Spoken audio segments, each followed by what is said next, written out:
So we're talking to Kyle Ludwick at Garmin. And he's also a first officer on a Boeing 737 and flies his own Mooney. Garmin has been working for nearly 9 years on this new product, and you've been on the project for several years. You know, we've obviously come a long way from the very first chart back in the 40s. We have been working on it for 9 years. If you look at historical terminal procedure charts that have really been around since the 1930s and evolved into the 40s and the 50s into kind of the format that we see today, they were great back then to display information. There were not as many categories of aircraft, for instance, not as many notes, not as many set of minima, for instance. There were no such thing as RNAV approaches. And do we need to select between category, maybe A, B, C, or D, and then LPV approaches? Is that applicable to me or not? And there's all these notes going on. So those charts got quite cluttered from their format from the 50s. And like I said, they look a lot the same today. And so about 9 years ago, Garmin set out to how do we reinvent that? How do we make a smart chart? How do we only display the information that may be relevant to you, your flight, and what you need to see, and dynamically show data and declutter it to simplify instrument procedures? And ultimately, we hope to make them safer, and we hope to make them easier for people and a little less daunting if you're not flying in the IFR system all the time, perhaps like some professional pilots. Something that you had brought up in our last conversation on human factors, for pilots that don't fly a lot of IFR, don't fly frequently, dealing with a complex approach chart or even a surface chart, even if you're a VFR pilot at a busy airport, the charts can be kind of a handful, right? They can be. There's a lot of symbology that you have to memorize, and a lot of us did it for our instrument written and then the check ride, and perhaps we've forgotten some of it since then, even if we fly a lot in the instrument system.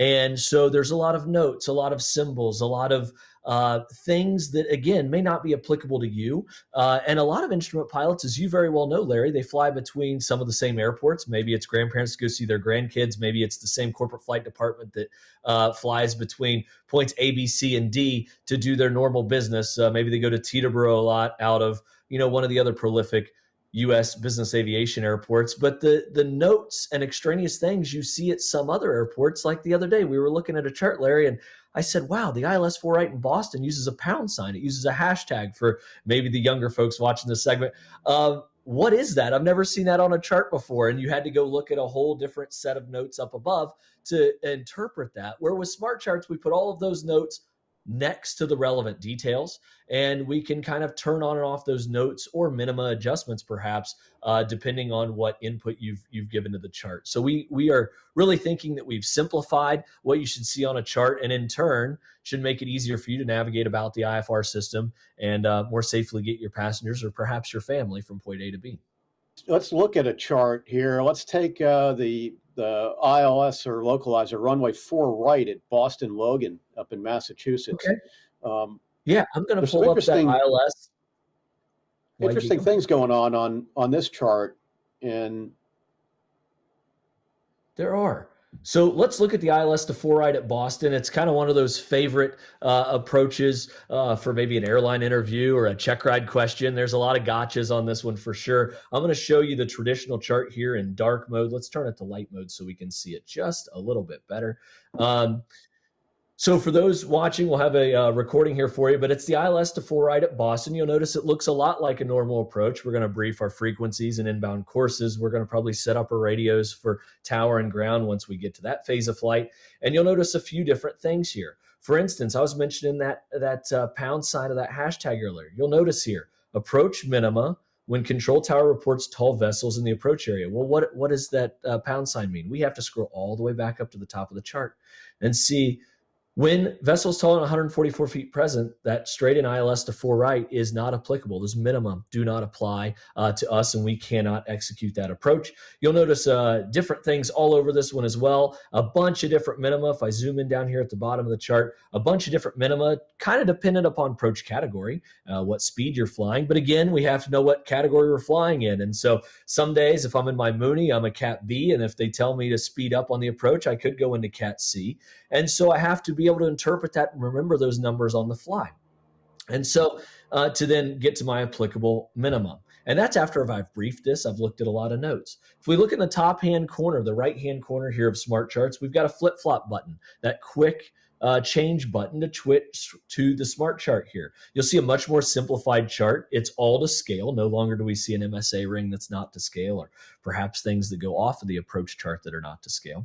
We're first going to start in that top left corner, Larry, and let's say we are flying a category C approach. We're flying something faster. It's a busy airspace. They want us to keep our speed up. So no longer do we have to mention or remember that category C is 121 knots to 140. We show it to you on the chart.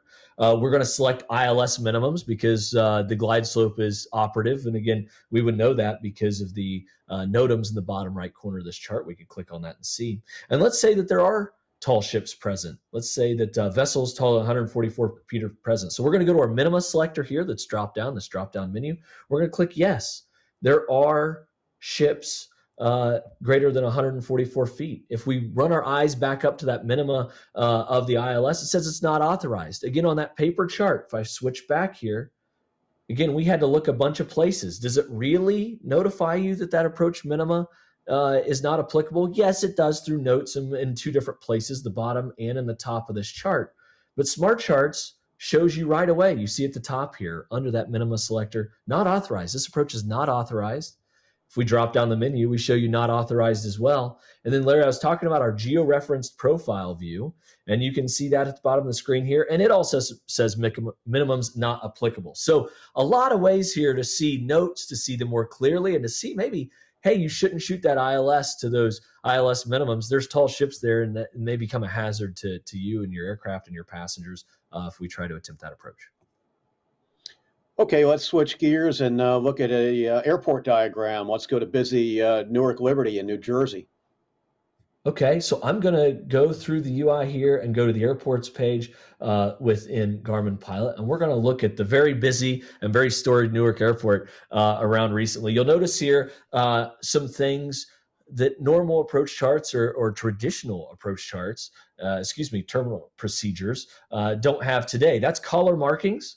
Those are color markings. We'll see that we only show the hold short lines, the ILS hold areas, but we also show things like a visual depiction in color of what approach lights you're going to be able to see when you pop out at minimums, perhaps on a low day. And as we zoom around the airport, hot spots are in color as well. No more arrows all around the airport diagram pointing at these types of details. It is all clearly depicted there. And you'll notice a few other things. So we obviously have the labels here. It's all to scale, and it is clearly marked where they actually are. No longer do we, again, have to look at arrows pointing out certain things and be mindful of that. The airport diagram within SmartCharts, Larry, is a little different in that it's not just a airport diagram.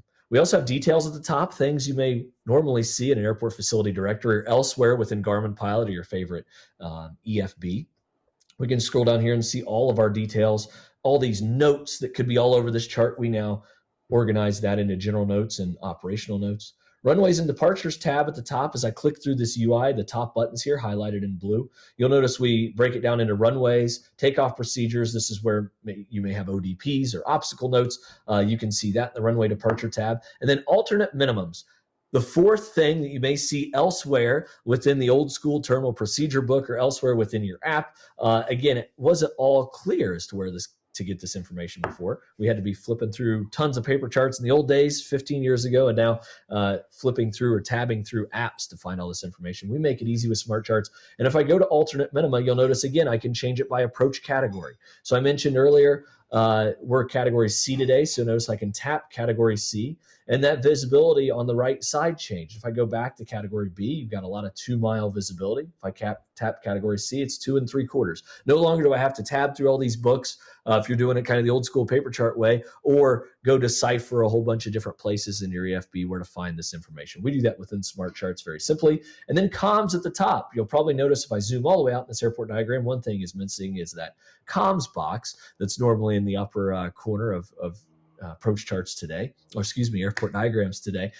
You click comms and you see those frequencies and you can tap it again and they go away. So again, SmartCharts just kind of more simply getting you around all this information instead of you looking for it in perhaps 4 different ways like we used to about 15 years ago. How about a departure? Let's go to Westchester's White Plains. And let's look at the Westchester 8 departure. Okay, so we'll go to White Plains. We'll look at the Westchester 8 again. All of these things in SmartCharts are bindered up within the Airports tab or your Charts tab. We'll go to that Westchester 8. And if I click the reset button in the bottom right corner here, you'll notice I can restore all defaults. We'll see all those tracks off the different runways, and you'll see all the different transition points on that departure. Again, the paper chart looks a lot like this. We have a lot of notes, different places. It may be on 2 different pages. We have to look at altitudes all over this one and notes as well. But now if we, you can see at the top too, it's 2 pages long. So we glean information. We had to flip back and forth the old days, or tab back and forth now within Garmin Pilot. If we switch to the Smart Chart, Larry, you'll see all these different fixes and how they declutter themselves. But if we start in that top left corner again, just like we did for approaches, you'll notice that the aircraft applicability is all. No longer is the old check ride question got you there. Is this applicable to your 172 or PA-28? Or if you're flying a jet, is it only applicable to turboprops or piston airplanes? Nope, this one's applicable to all.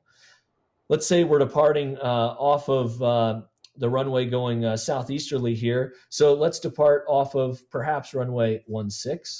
And you'll notice we get a visual depiction of that turn, right turn to 320. Select a transition. Let's say we're going out to the Biggie transition, which again, everything's in alphabetical order here. We'll select Biggie. And now instead of seeing all of those fixes and all those turns, we now just see one fix here on our chart. We can see the details through the details tab at the top. You can see our top altitude here on this one via the details, or that procedure status bar just below the details button there says our top altitude is 3,000 feet. No longer do we have to look around the chart and figure out where that is, maybe highlight it with our highlighter within Garmin Pilot. We can just see that a single altitude now that we won't bust. And then comms shown on the right side too. You'll notice here it has an R next to it. If you don't remember all those symbols that I was mentioning earlier, we can tap R next to New York departure, and you'll see it has radar services. So again, a way that we're trying to simplify it. No longer do we need to remember what that symbol means. We just show it to you. And then you'll notice routes. Because we've selected our route off of a certain runway and to a certain transition, we see one route, not many, as the second page of those paper charts showed earlier, those raster charts. We now see one route off of the takeoff runway 16, and then it says on radar vectors expect out to that Biggie transition that we have selected. So again, another way that SmartCharts, we boil down all of those different routes, we boil down all the different runway ends, and we only visually show you what you need, and then textually show you the details that you should read and brief before departure, just making it more simple for you to fly this departure procedure out of White Plains. Yeah, so if I'm reading you correctly, one of the big points of this is less clutter. Yes, big time. So if we, again, let's look at Boston here really quick, and I'll show you a great example of how cluttered a chart can get. We're going to do the Ocean arrival, the Ocean 5 arrival, technically the most advanced arrival in the US from a true technological standpoint and the data processing here. On SmartCharts, it doesn't look that egregious. You have a lot of different routes, a lot of different runway ends. You'll see waypoints in blue or blue and magenta showcasing altitude, and cyan or blue there, and then magenta if it's a speed restriction, and we can split that and show speed and altitude together. Pretty cool feature. But if we look at the paper chart, you'll notice here the Ocean 5 has a lot of different notes. It has a lot of different applicability. You need radar, you need dual DME and IRU, or a GPS. You need all these different things. And then it says see following page for arrival routes off of Euro. And we go to that next page, and we have a lot of different notes and a lot of different runway ends. And again, we'd probably take our highlighter within our app. I'll show you here. We're going to highlight the route that maybe we would come on. So off of Euro, let's say maybe we're going down to IB here, and you'll see the bottom altitude. Maybe we circle that to see it better. And that's the way we've done it for probably 15 years since the advent of the iPad. But if we click that flip-flop button in the top right corner, that quick change button, you'll see that again, it's applicable to jet aircraft only. How do we know that? The top left corner. We start to the right here, click our transition. Let's say it's the rifle transition. You start to notice we're simplifying our routes down and the information that you see. The runway, let's say today they're landing on runway 4 right. We talked about that ILS earlier, and you'll notice all those different transition fixes went away here. And when I zoom in, I can more clearly see the altitude and speed crossing restrictions that we may get busted for. We may need to be knowledgeable about, of course, in our descent here, but before you could bust those fairly easy if you didn't brief those correctly. We have details here, again, that we can see, and then routes, again, you're going to see that it's a single route. It's from Euro on this track, and it's showing you your singular set of crossing restrictions and a singular textual route as well as a visual route. So we went from, again, if I can swap back, we went from page one looking like this, all of these different transitions, and then all of these different runway transitions, to going to our smart chart, which again, after we've made our selections, is much more simplified and shows you the information that you really need to fly this arrival into Boston. You want to look at one more? One more I found interesting was an RNAV departure into Dallas. It's the Switzer 7. Yeah, fly the Switzer 7 a lot out of Dallas there. And Larry, I'll tell you, again, the idea is we're simplifying it. So if I actually show you another way to get to this chart, we're going to go there through our chart binders here, and we have a new thing in Garmin Pilot called a smart binder. So you'll notice that I've entered a flight plan. It says at the top, active flight plan is Dallas to Chicago Midway, and it's created a smart binder. We're going to click into that because I've loaded these procedures into my active flight plan within the app. And so you'll notice, of course, we're going to start with an airport diagram. So that's where we're taxiing, but then we're going to that Switzer 7 departure. I'll show you a couple more details here as we get going, but if we look at the paper chart first, you'll see here a lot of different transition fixes, and we've got a lot of different departure procedures depending off of which runway end we are departing. One top altitude depicted, so that makes it easy, and the FAA shows it on these charts on the left side of this one. But if we go to the smart chart, Larry, I'm going to reset this chart, and you'll see here we see all those fixes. We see all this detail. Now, let's say it's night, so we want to go to night mode, so we can more easily see these things at night. Something else SmartCharts does well. Again, applicable to jet aircraft only. We see that in the top left corner of the app. Off of the runway, we're going to depart runway 13 left. All those FBOs are on the north side of the airport there if you're flying a GA airplane or a business aircraft. But from the terminal, we get a lot of departures off of 13 left as well. Let's say our transition fix is Tulsa. You'll notice as we select this, we get a single route. It's your route. It's the one perhaps you filed or maybe the one you were cleared. And the details there are much the same. We see a single top altitude at the top there. It's quickly called out, and it is in the details too. I'll start to zoom in. You may see some fixes that are cyan in color. That means we can zoom in and start to see crossing restrictions there. They're altitude crossing restrictions because they're cyan. Again, I mentioned earlier they could be magenta if they are speeds. And you'll notice that the MSA is always to scale. You see that 25-mile ring at 3,600 feet. Since this is geo-referenced, if I was out flying my Mooney today or perhaps a 737, we would see the airplane move around in there. And so if we're really under a high-stress situation in the weather, perhaps an engine failure or an emergency on board, no longer we have to say, okay, let's draw a ring with a 25-mile circle around where? Around the Dallas Love Airport. We see that right here. It's all geo-referenced, and it's all to scale within SmartCharts. And Larry, let's say that they changed the runway end we were departing from.